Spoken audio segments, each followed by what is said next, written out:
Olá, tudo bem, galerinha? Sou a professora Sônia, voltamos aqui para mais uma aula de matemática e hoje nós vamos falar sobre equação do primeiro grau e equação do segundo grau. Vamos lá? Equação do primeiro grau é uma ferramenta que envolve grandes problemas na matemática e até mesmo no nosso cotidiano. Uma equação do primeiro grau é uma expressão em que o grau da incógnita é 1, isto é, o expoente da incógnita é igual a 1. Podemos representar uma equação do primeiro grau de maneira geral da seguinte forma: ax mais b igual a 0. Mas quem é o a? O a vai ser sempre o coeficiente que vai acompanhar a nossa incógnita x, ou seja, o número que acompanha o nosso x. E quem é o b? O b é o nosso coeficiente independente, aquele termo que não vem acompanhado de letra nenhuma, de variável nenhuma, de incógnita nenhuma, certo? Mas aqui no nosso x, vocês vão perceber que nós temos aqui elevado a 1. Ele não aparece, mas o expoente do x é 1. Por isso, nós temos aqui uma equação de primeiro grau, por causa do grau do x, que é 1, certo? No caso acima, fala exatamente o que eu disse para vocês, ó. X é incógnita, ou seja, o valor que devemos encontrar. E a e b são chamados de coeficientes da equação. O valor do coeficiente a deve ser sempre diferente de 0. O que ele quis dizer com isso? Há casos em que nós vamos ter apenas o x. Um exemplo, 2x é igual a 4, certo? E não vamos ter o b. Porém, não é equação quando nós temos o x igual a 0. Ou seja, nós precisamos ter o x. Se não tivermos o x, ele não é uma equação de primeiro grau. Pode faltar o b, ou seja, é uma equação incompleta, certo? Mas o a é necessário que haja para que seja realmente uma equação de primeiro grau. Vamos entender um pouquinho mais sobre isso. Exemplos de equação do primeiro grau.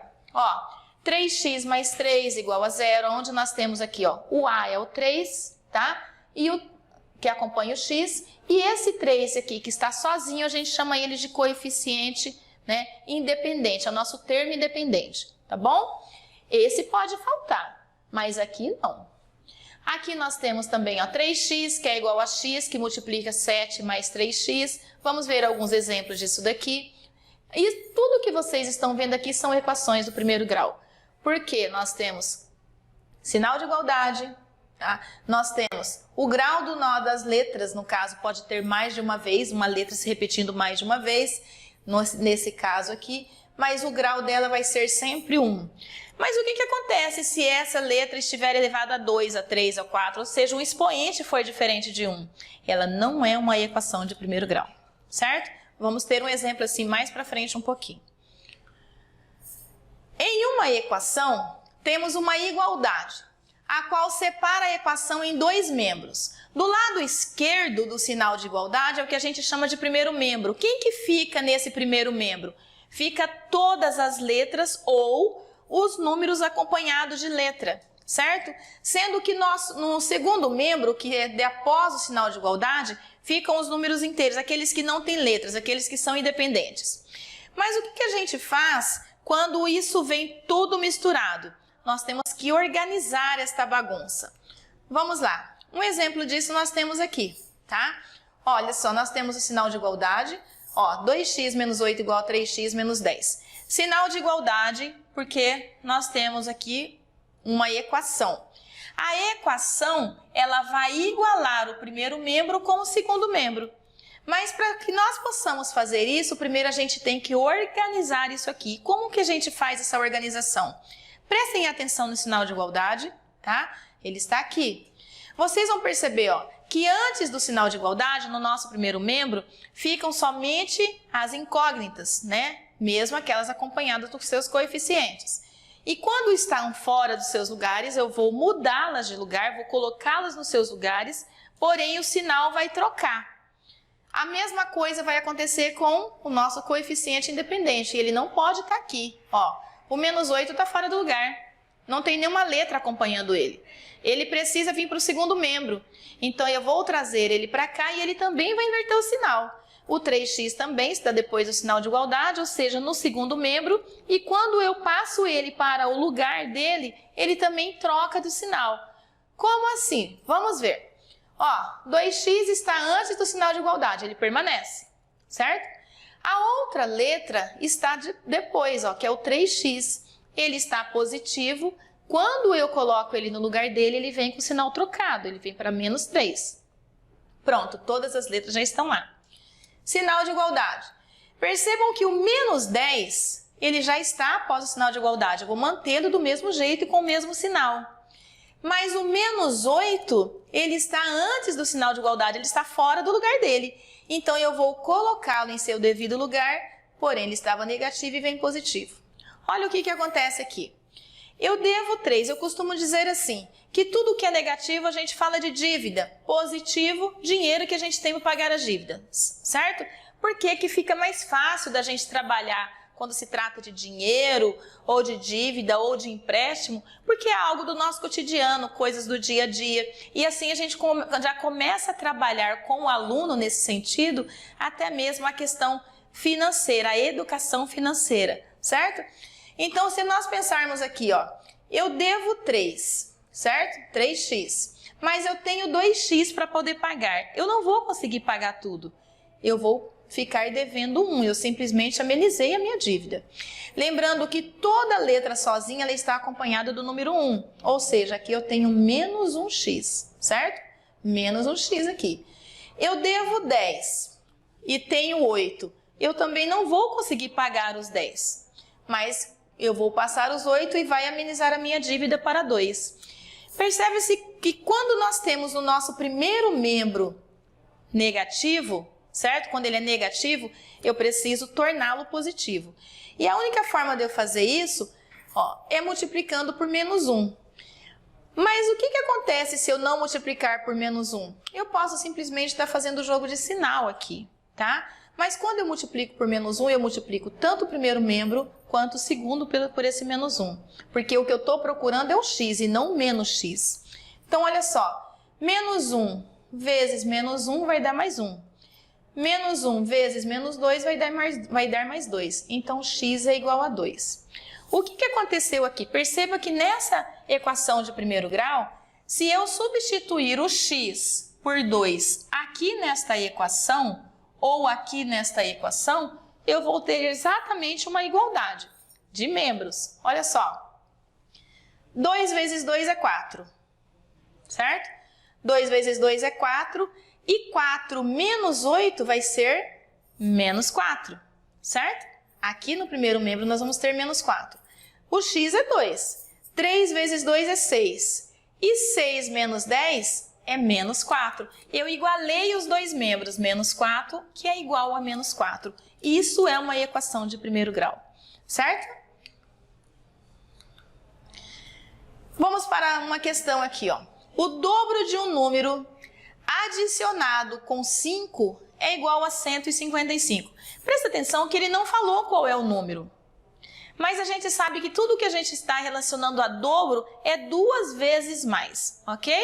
Então, vamos falar que este número seja logo o dobro de n é 2n. Aqui ele está falando que n é 2.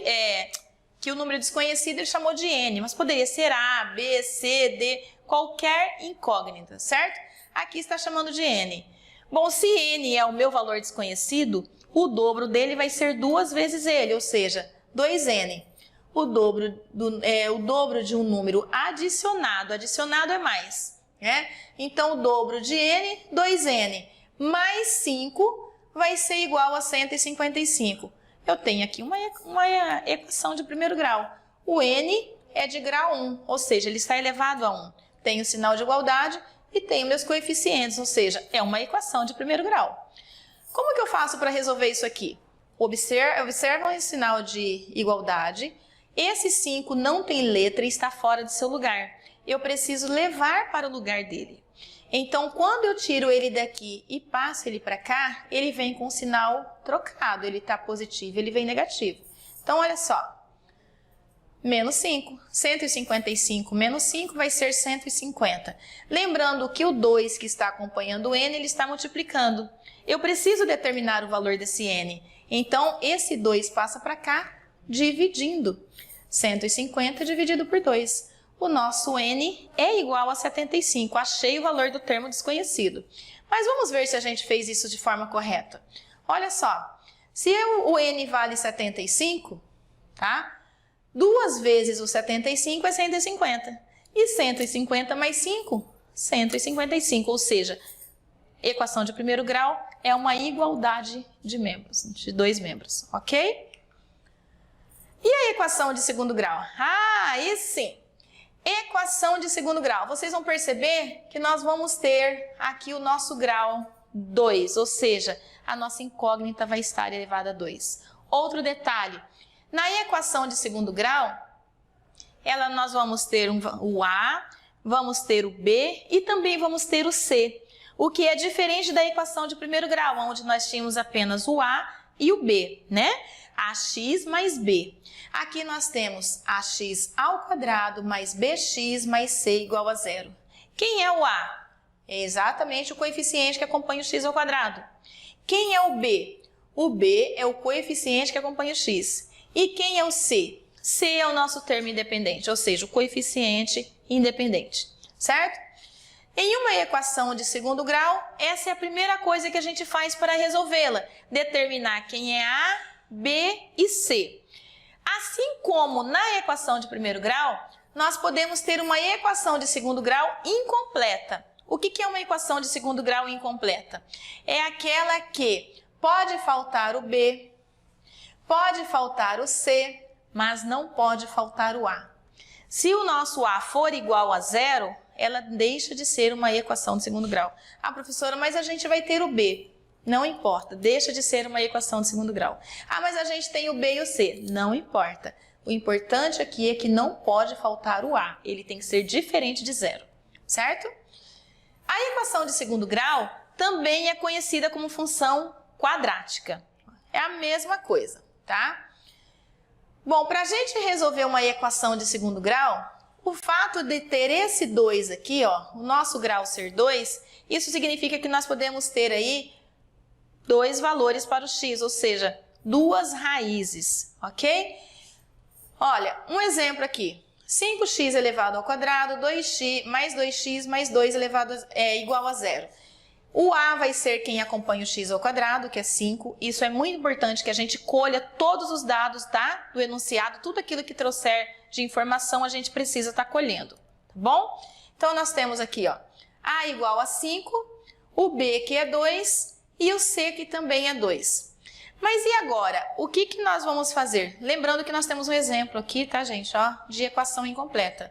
É uma equação de segundo grau incompleta. Eu tenho o A, faltou o B e faltou o C. Mas quem é o B? É 0. Quem é o C? Também é 0. Mas o A é 2. Ele está aqui. É uma equação incompleta e é uma equação de segundo grau. Nós temos o grau 2, certo? Bom, vamos lá. Determine os valores de x que tornam a equação 4x ao quadrado menos 16 igual a 0. Prestem atenção que aqui nós temos, ó, primeira coisa, colher os dados. Quem é A, quem é B e quem é C. O A vai ser 4. O B nós não temos, porque está faltando. O B é quem acompanha o nosso x, né? Então, nós não temos o B. O B vai ser 0. Mas nós temos o C, que é menos 16. Como que nós podemos resolver isso aqui? Olha só, é uma equação incompleta, 4x ao quadrado menos 16, nós isolamos o 4x no nosso primeiro membro, pegamos esse 16 que estava negativo, jogamos ele para cá positivo, certo? Quem que nós queremos achar? O x. Agora a gente isola o x ao quadrado aqui, o 16 permanece, o 4 que estava aqui multiplicando passou para cá dividindo, 16 dividido por 4. Porém, aqui a gente tem um grau 2, ou seja, potenciação. Operação inversa da potenciação, radiciação. Se aqui é quadrado, raiz quadrada, índice 2. Raiz quadrada de quem? De 4. Mas por que 4? Porque 16 dividido por 4 é 4. Quanto vale o meu x? meu x vai valer mais ou menos 2. Por que mais ou menos 2? Porque nós temos aqui um grau 2, certo? Precisamos de dois valores para o x. Ele pode ser mais 2 ou menos 2. Por exemplo, se o x aqui, ele vale 2, né? 2 elevado ao quadrado é 16. 16. 4, ó, x elevado ao quadrado é 16, certo? Desculpa, 2 elevado ao quadrado aqui vai ser 4. 4 vezes 4 é 16, e 16 menos 16 é 0. Aí você fala assim, mas o x pode valer menos 2? Pode. Todo número negativo elevado a expoente par, ele vai se tornar positivo de qualquer jeito. Então, ele pode ser menos 2 aqui. Então, eu vou ter 4 vezes 4 menos 16. 4 vezes 4 que é 16, menos 16 que é igual a 0. Então, isso torna-se positivo desta forma, certo? Agora, outro exemplo. Quando nós temos uma equação de segundo grau completa, nós podemos desenvolvê-la através de Bhaskara. Primeira coisa, achar quem é A, B e C, certo? Depois nós vamos procurar o discriminante. Quem é o discriminante? É o delta. B ao quadrado menos 4 que multiplica A e que multiplica C. Quando a gente faz isso, aí nós vamos então aplicar Bhaskara. Podemos fazer isso aqui separado por uma única razão. Quando a gente procura primeiro o delta para depois aplicar Bhaskara, o nosso delta, quando ele é menor que 0, significa que a equação não vai ter raiz. Então aí eu nem preciso desenvolver o restante de Bhaskara, ou seja, achar valores de x' e x duas linhas. Não vai ter, certo? Então primeiro vamos desenvolver o delta e depois aplicar então o x, achar o x' e o x duas linhas. Vamos lá, vou pegar um exemplo aqui para a gente poder estar trabalhando. Calcular o delta, lembrando, ó, o delta tem que ser maior que 0. Quando ele é maior que 0, nós temos dois valores para o x. Quando ele é menor que 0, nós não temos nenhum valor para o x, certo? Ou seja, não tem raiz. E quando ele é igual a 0, nós vamos ter um único valor para o x. Ou seja, pode ser, vamos supor que seja o 3. Então, o 3 ele vai poder ser positivo ou negativo, conforme o exemplo que a gente viu agora há pouquinho. Um exemplo. Determine as raízes da equação 2x ao quadrado menos 3x menos 5 igual a 0. Primeiro, separando aí quem é A, B e C, né? Tá aqui, ó. O A é 2, o B é menos 3 e o C é menos 5. Agora podemos encontrar o valor do delta. Bom, sabendo que, ó, tomar cuidado com as regras de sinais, lembrar, né, que primeiro devemos resolver a potenciação, né, e a multiplicação e depois a soma e a subtração. Isso é muito importante, tá? Não é simplesmente pegar a regrinha e colocar aqui. B ao quadrado. Nós sabemos que o nosso B é menos 3. Todas as vezes que nós temos um número elevado a expoente par, mesmo ele sendo negativo, nós vamos ter um resultado positivo. Então, vamos ter aqui 9. Olha só. Deixa eu mostrar isso para vocês aqui. Menos 3 elevado ao quadrado, né? B elevado ao quadrado, menos 4, que multiplica A, que multiplica C. Foi isso que a gente fez aqui. Esse é o delta, que é o nosso discriminante. 3 elevado ao quadrado, que é 9. Menos com menos é mais com mais é mais. 4 vezes 5 é 20, 20 vezes 2 é 40. 40 mais 9, 49. Podemos perceber aqui que o nosso delta é maior que 0. Se ele é maior que 0, nós vamos ter duas raízes, né? Ou seja, dois valores para o x. Então, agora a gente vai jogar aqui, ó. x1 e x2. Nós podemos dizer x' e x duas linhas. Por quê? Porque a fórmula nos diz assim, ó. Menos b mais ou menos raiz de delta sobre 2a. Menos o b. O nosso b é menos 3. Esse menos é da fórmula, certo? Menos com menos vai dar mais. Nós temos mais ou menos raiz de delta. Por que mais ou menos? Porque nós temos duas raízes, ou seja, dois valores para o x. No x1 nós vamos fazer primeiro com mais e depois aqui a gente vai fazer com menos para achar os dois valores. Raiz do delta, o delta é 49 e raiz de 49 é 7. 2 vezes o a, né? O a é 2, 2 vezes 2 é 4. 7, 3, 10. né? 10 sobre 4, simplificou por 2, então nós achamos aí que o primeiro valor para o x é 5 meios. E o segundo valor de x? Fizemos a primeira vez com mais e agora aqui a gente fez com menos. Menos com menos, da mesma forma aqui, só que raiz de 49 aqui é 7, menos 7, né? Que vai dar menos 4. Menos com mais vai dar menos e 4 dividido por 4 dá 1. Está aqui então as duas raízes da nossa equação de segundo grau. Está aí, pessoal, espero ter ajudado vocês. Fica aí o meu grande abraço e a gente volta em breve para mais uma aula. Pré-ENEM com vocês aí, porque vocês valem ouro. Pré-ENEM Gold. Beijo para vocês.